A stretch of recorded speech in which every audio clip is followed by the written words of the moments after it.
Hello, everybody, and welcome back to Unrestricted Sports. And Brendan, and I'm joined by my co-host Nolan. And today we are talking news updates. To start us off, we have news of what the owners have talked about in terms of season planning.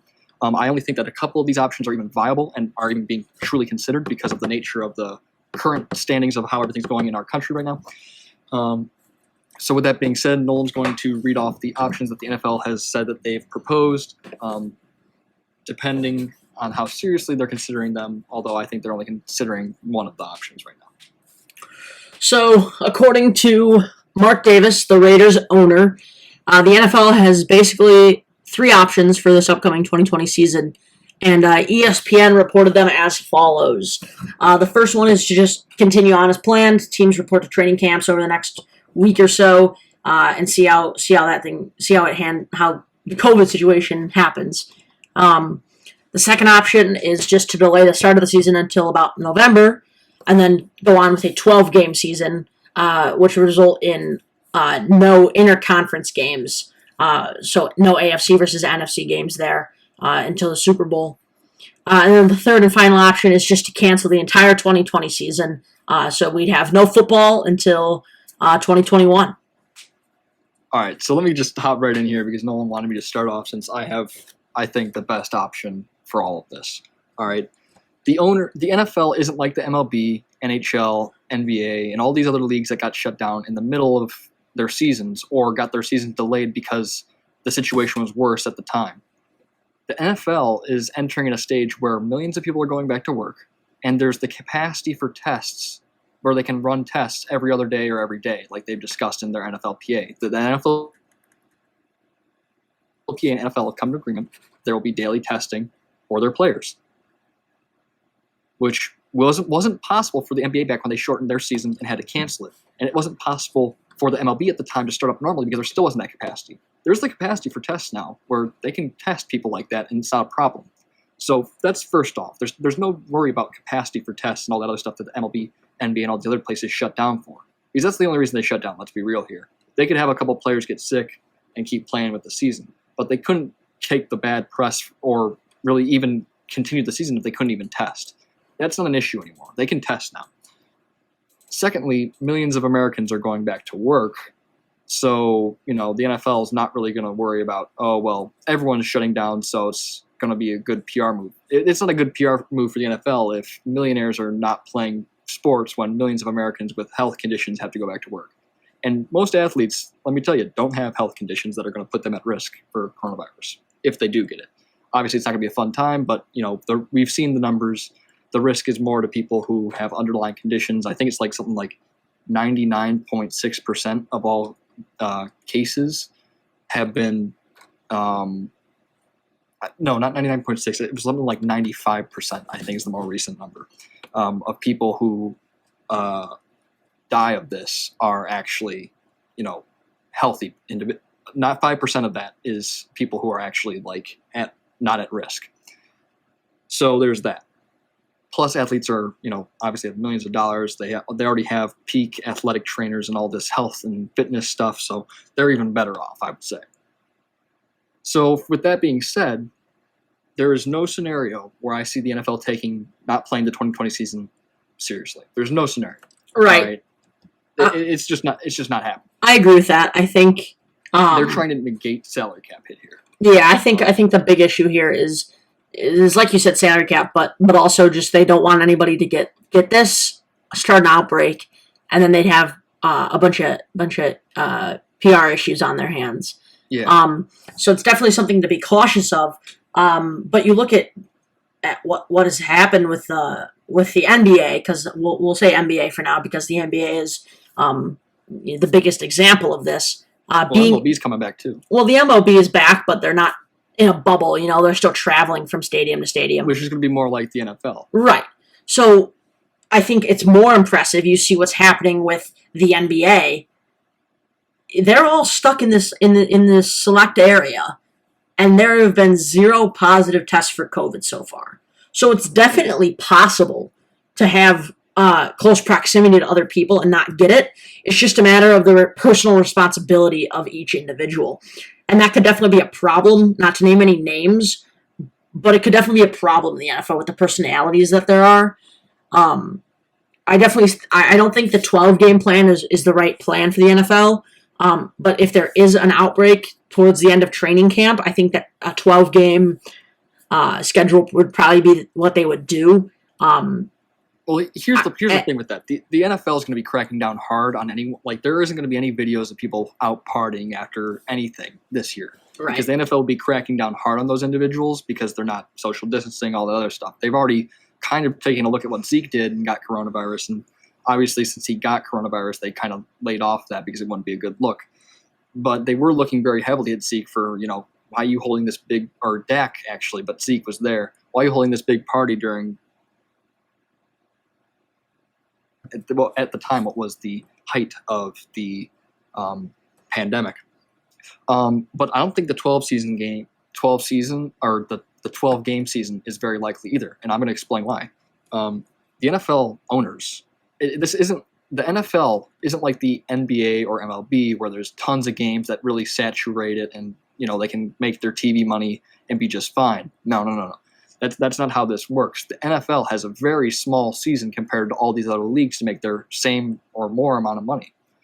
And I think that's pretty obvious. They can't take 4 games out of that schedule because that's a lot. That is literally a ton of their schedule, right? It wouldn't work out. I've seen reports of, real quick, they have obviously contingency plans. A big example of that is weeks 3 and 4. There's no divisional games, so if need be, they can shop those out of the schedule. But like you've mentioned in the past, some of the most intriguing games come from out of division rivals or cross conference play. Yeah, exactly. Cross conference and out of division play is some of the most interesting football to watch because they're teams that don't play each other all that often. I don't see a scenario where the NFL says, yeah, we're going to go with the 12. Listen, here's what they're doing. They're saying we're looking at these options just in case something goes wrong in the time leading up to the training camp, which we've already scheduled. If nothing goes wrong, if nothing catastrophically wrong, like they can take a few tests coming back because the MLB and NBA have had that and they've continued on just fine. All right. The NFL is going to do the exact same thing. The 12-game season plan, they only have that in case something catastrophically goes wrong leading up to or during training camp. Once they get through training camp, the 16-game season is going to happen. All right? It's 16. If you think about this, it's 16 games. The MLB is playing 60, and they've had no problems so far. And they've gotten into the preseason games that they are playing because the regular season doesn't start until the 24th, right? I think it's the 24th? Yeah, maybe something 23rd? like that. It's either today or tomorrow. Or I guess today or tomorrow when this video comes out, actually, yeah. So, but with that being said, there's not very many scenarios, I think, where the NFL is going to take either of those options because – listen, there's too much money that they would lose from cutting out 4 games for every single team because you have to think about it. The money is coming from TV deals and coming from fan attendance. Now, some stadiums are going to have fan attendance at like 20% is what the Patriots are doing. Everyone has to wear a face mask. That's reasonable. I think that is a reasonable thing to say, you know what, we're going to still have fans, but we're going to cut it down to like nothing and have everyone mandatory wearing a mask and spacing and everything like that. So that's understandable. I can see that, and I think that that's responsible. And I think it's really the only way we can go forward. We have to start transitioning out of the quarantine phase because, it's kind of not been so good staying in that quarantine for long times for 90% of Americans because 90% of Americans to 95% of Americans aren't at risk for this, all right? And this isn't to downplay the virus by any means, but at the same time, by any means, this is still real life here, and there is a lot of money that will be lost, both in terms of what the NFL will make, what the players will make, and in terms of what the government collects in tax from those players. That's another big factor to think of. There's a lot of money to be lost here. I think that the 16-game season is going to happen because cutting out 4 games from every single one of those teams when there's only 16 games in a season is not realistic. Keep that in mind. Yeah. That, once again, the MLB is going to play 60 games. That is on. That is going to happen. Right. And unless half of the league gets sick with coronavirus, they're going to keep going. Right. That's just how it's going to be. I think this is important to note. The options that I presented you with at the beginning of the video were offered by the NFL to all 32 owners I don't think the owners take that. on how the 2020 season might play out, except one. The only 2 that were mentioned to NFL owners was the full season as planned, how a normal one would go, and then the 12 game season with four games canceled. The 2020, the cancellation of the entire season is complete speculation by Mark Davis, the Raiders owner. Now I don't know how trustworthy Mark Davis is. I know he's let's be real. He's made some pretty bad decisions. Yeah. So I don't think 2020 or the cancellation of 2020, specifically the football season, is something that the NFL is seriously considering. Specifically from a money standpoint, but then obviously as they'll market as a health standpoint. And let's put it this way, there's something that these sports leagues know or can control that's allowing them to go back and play. You wouldn't put millionaire athletes at risk. Yeah, and the NFL is going to be the last major sports league to start playing, and that's not even for another 2 months.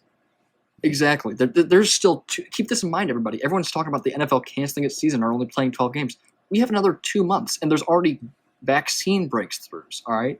Once there's a vaccine, no one is going to be listening to anything anymore. All right, because whereas it might be responsible to do so, there's also people who aren't being able to pay their rent, being able to feed their families, and that also goes for players because not all these guys are millionaires. Some of them need these jobs because they're just coming out as rookies. They're just coming out and some of these guys left college and now have to start paying their loans back. All right, because I guarantee you, if they're not a first rounder, they didn't get full ride scholarships more than likely.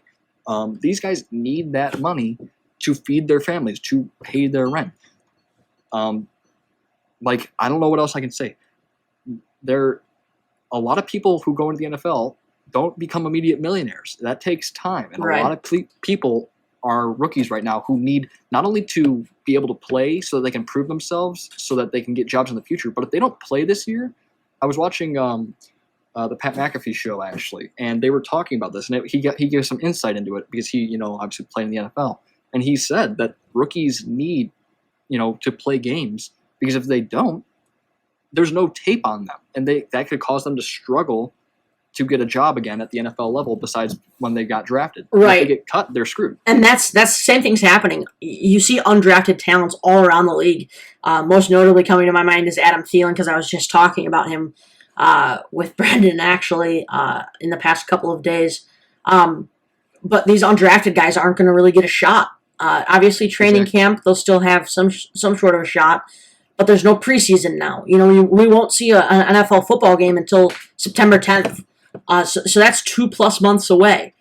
So realistically speaking, if there is a coronavirus outbreak, specifically in the NFL, it should really only be a one-team type of deal. There's no cross-team training camp anymore, so there's really nothing going on there with team interaction. So if something happens, it should only happen to one team. But there's still 2 months, and you still have plenty of time to get quarantined in. Granted, if it happens to multiple teams, the NFL is going to have a procedure for it, but you have 2 months.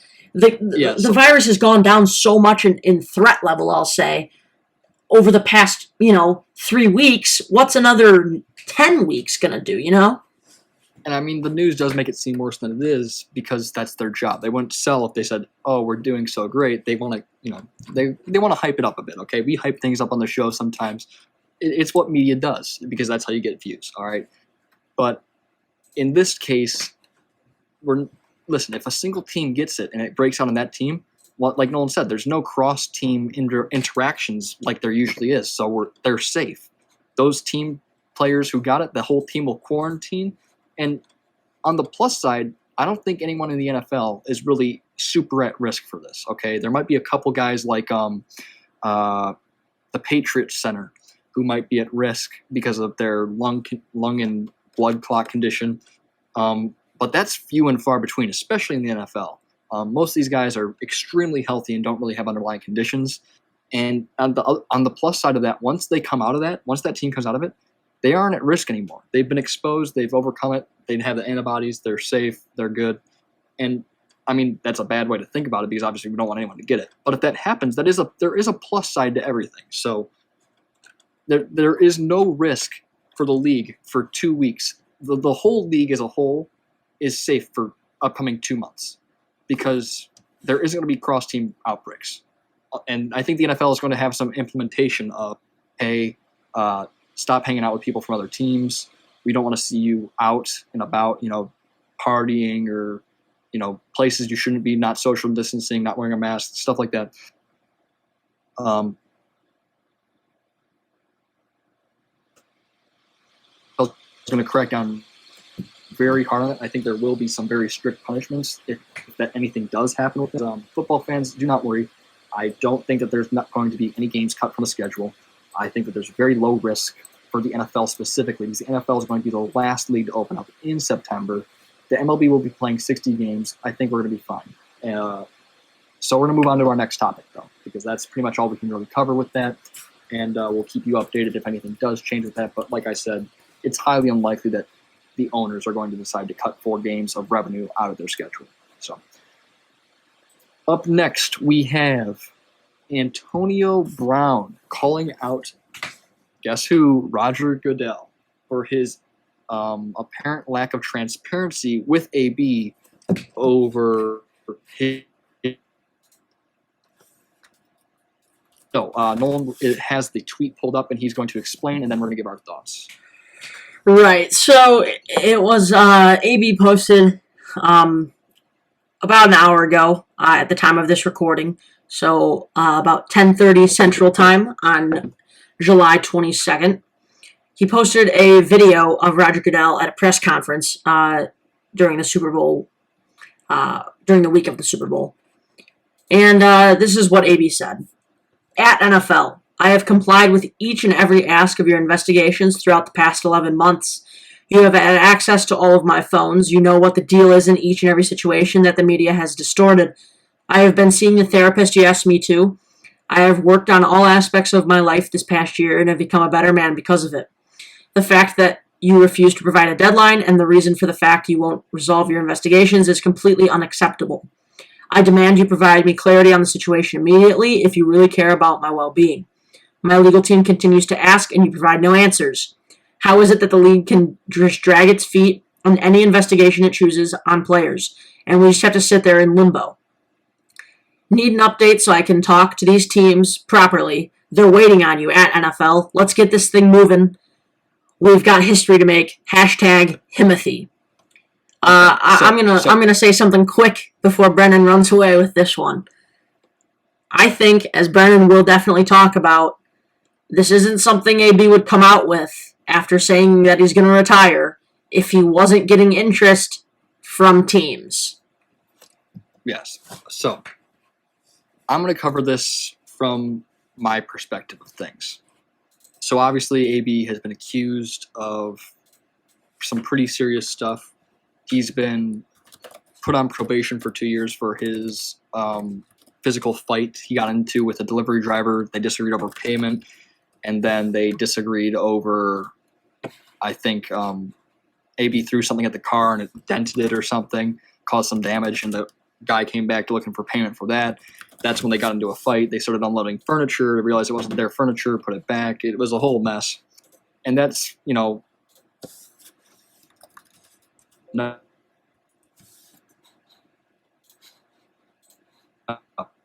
there's also the actor sued for defamation to kind of give a whole rundown of that situation. Nothing has come out of that yet. And I don't think anything is going to come out of that until legal proceedings finish there. With that being said, AB in his Instagram post did say that he's been complying completely with the NFL, that he's given up his phones to them for them to see, which, if that's true, they should have access to a lot of information. All right, they should have access to a lot of old records, a lot of old information that they can scroll through conversations and see, all that stuff. So with that being said, the NFL really should be picking up the pace here. Roger Goodell is notoriously bad at handling investigations. I think that there's quite a number that we can list off. He made a fool out of himself and the league with the Deflategate. He claims that he doesn't want anything bad publicly for the league, yet he draws that out for 3 years. Okay, that's the first thing. And then on top of it, he has to give the Lombardi Trophy to Tom Brady at the end of the season. Kind of bad luck for the league because you were clearly wrong. And when you have Harvard professors coming out who are Jets fans proving you wrong, that's pretty embarrassing. Combine that with the Ray Rice situation. There's a whole lot of bad press for Roger Goodell handling these controversies and these investigations. With that,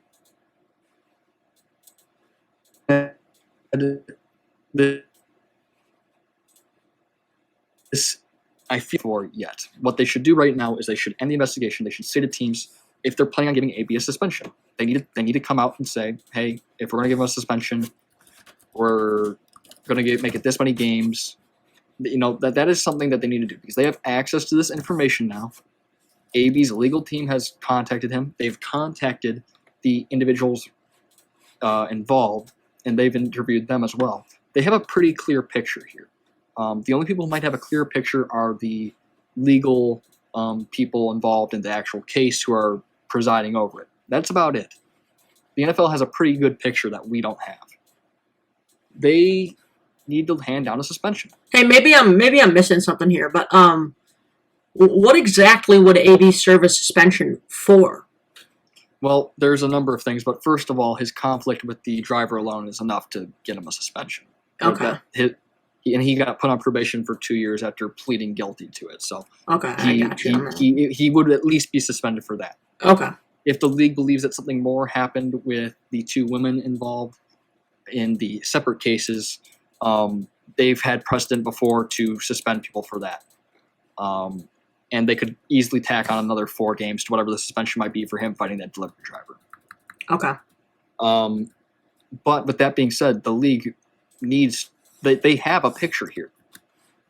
They have all the information they could possibly have according to AB's Instagram post. If he's being truthful. I don't believe he's being just, shady about any of this. I think he's telling the truth here because obviously this is bothering him, and obviously he wouldn't make this tweet without consulting his legal team, given that he, involved them in this. Obviously, AB's had a lot of problems, but that doesn't exclude him from having the same rights as every other player under the NFLPA. The only reason that he isn't getting that protection is because he's not on a team right now, so he's kind of in a bad spot.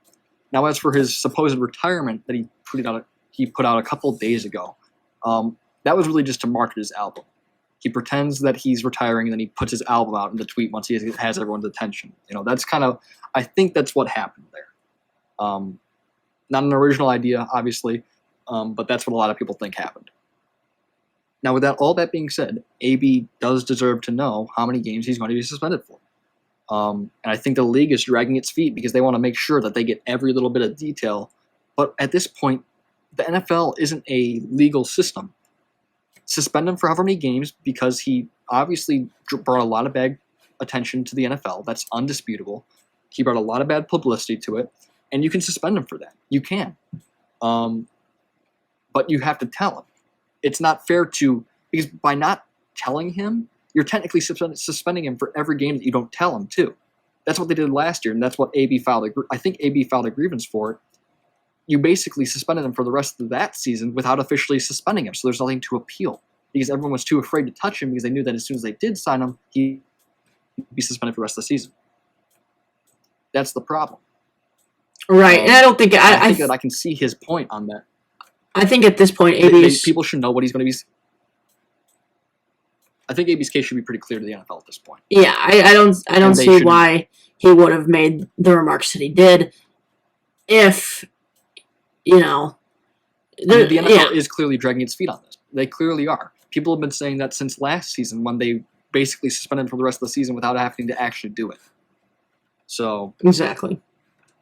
I don't know. It's an interesting situation. We'll see if the NFL responds. Obviously, Roger Goodell I don't think he's ever come out looking good from these investigations. And the only reason he isn't the worst commissioner in all of sports is really because of the fact that Rob Manfred runs the MLB. So up next, though, because we're going to transition to our new topic, Raheem Mostert. There's some news coming out of San Francisco there, and Nolan is going to be informing us of what that is. Right. So Raheem Mostert, after not being able to come to, I guess, a contract agreement, after what was a star-studded year last year with the 49ers, has requested a trade from the team.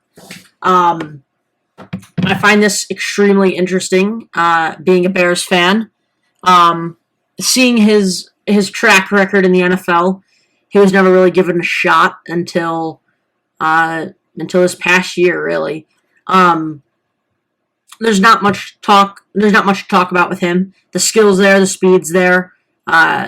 He's got a very high ceiling, and I think he's just starting. I think he's just starting out his career, more or less, or the future of his career. There are 3 relatively popular possible landing spots for him so far. So I'll list those off for you, and then I'll let you take it from there.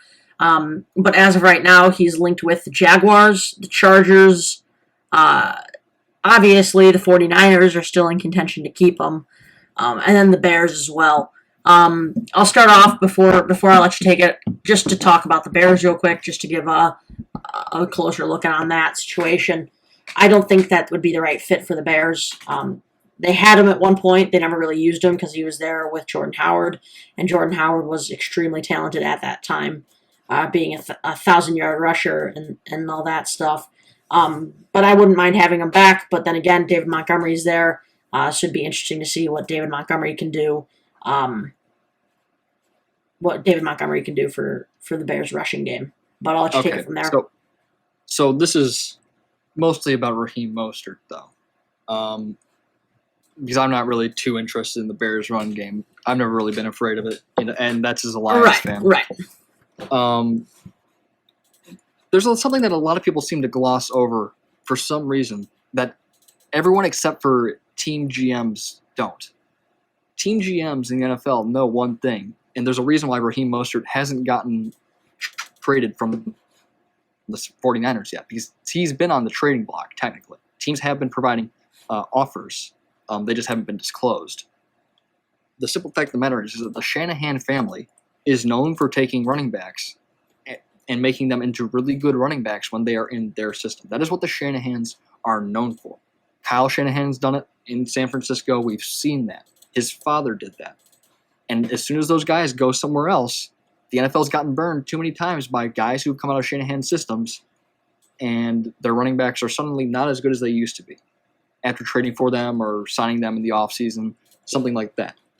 The simple fact of the matter is that as much as I'd like to believe that Raheem Mostert breaks the trend, because, I'm always, for players, having better experiences and getting more money and everything like that, the NFL's been burned too many times on the same issue, signing ex-Shanahan running backs. Because something about the Shanahan system just makes those running backs a lot better than they actually are most of the time.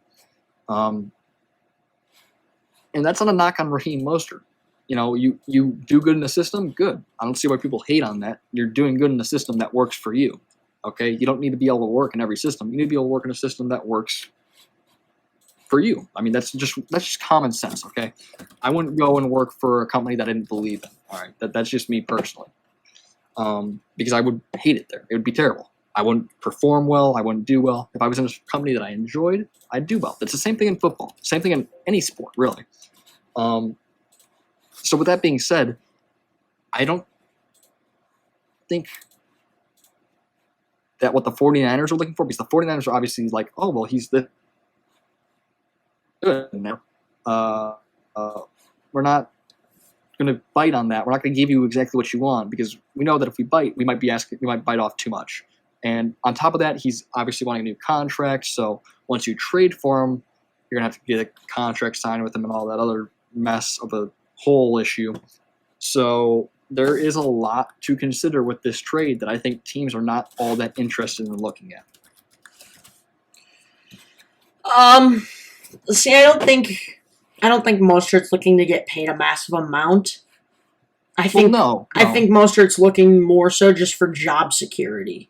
Well, no, but I do think that other teams are looking at it as, will he even be any good outside of Shanahan's system? Right. That's classically what the NFL's gotten burned on. Right. Every other running back that's come out of Shanahan-based systems, and that's Kyle Shanahan and his father, have gotten burned most of the time because the running backs are not the same once they leave. Yeah, I can agree with that. I think on a more basic level, though,